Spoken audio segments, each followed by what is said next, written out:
Episode 3, Hebrews 4 Unmasked, a spiritual rest that confirms the day. They love to quote Hebrews 4. See, Jesus is our rest now. The Sabbath day doesn't matter anymore. But they only read part of the chapter and ignore what it actually says.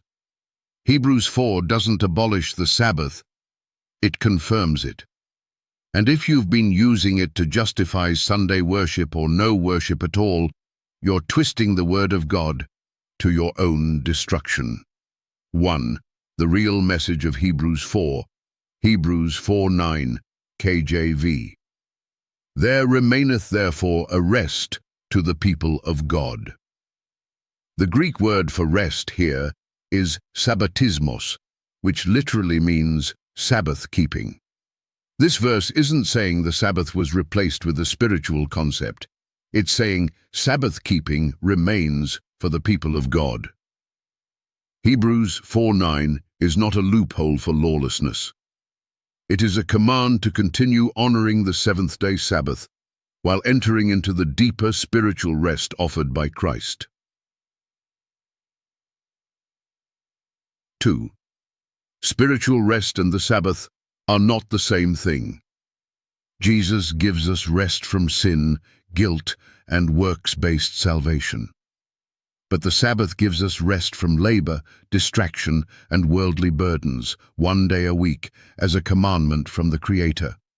These are not mutually exclusive. Just because Jesus gives rest to the soul doesn't mean the weekly day no longer matters.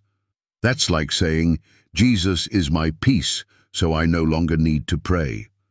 Jesus is my righteousness, so I no longer need to obey. False grace is not faith, it's rebellion. 3. Hebrews 4 points us back to creation. Hebrews 4:4, KJV. For he spake in a certain place of the seventh day on this wise, and God did rest the seventh day from all his works. This is not allegory. This is a direct reference to Genesis 2:2-3, where God sanctified the seventh day. Hebrews isn't cancelling that rest, it's reaffirming it. It points to both the physical Sabbath and the spiritual rest found in trusting Christ. If you've truly entered Christ's rest, you will stop making excuses to break his commandments, including the fourth one, 4. The disobedient did not enter the rest. Hebrews 4:6, KJV. They to whom it was first preached entered not in because of unbelief.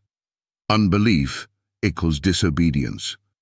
They didn't enter God's rest because they refused to obey.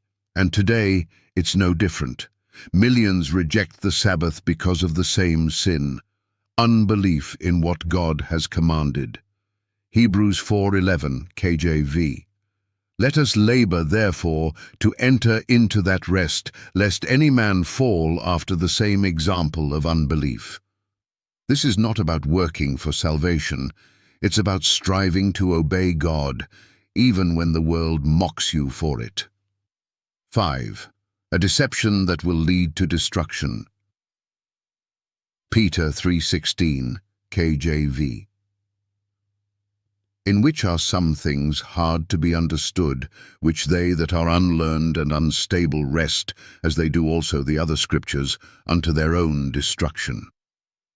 Hebrews 4 has been twisted by false teachers to abolish the Sabbath, but the Bible warns, they twist it to their own destruction. If you love Jesus, obey him. If you follow Christ, walk in his ways. If Hebrews 4 means anything, it means this. There remaineth therefore a Sabbath keeping for the people of God. Hebrews 4:9, literal Greek.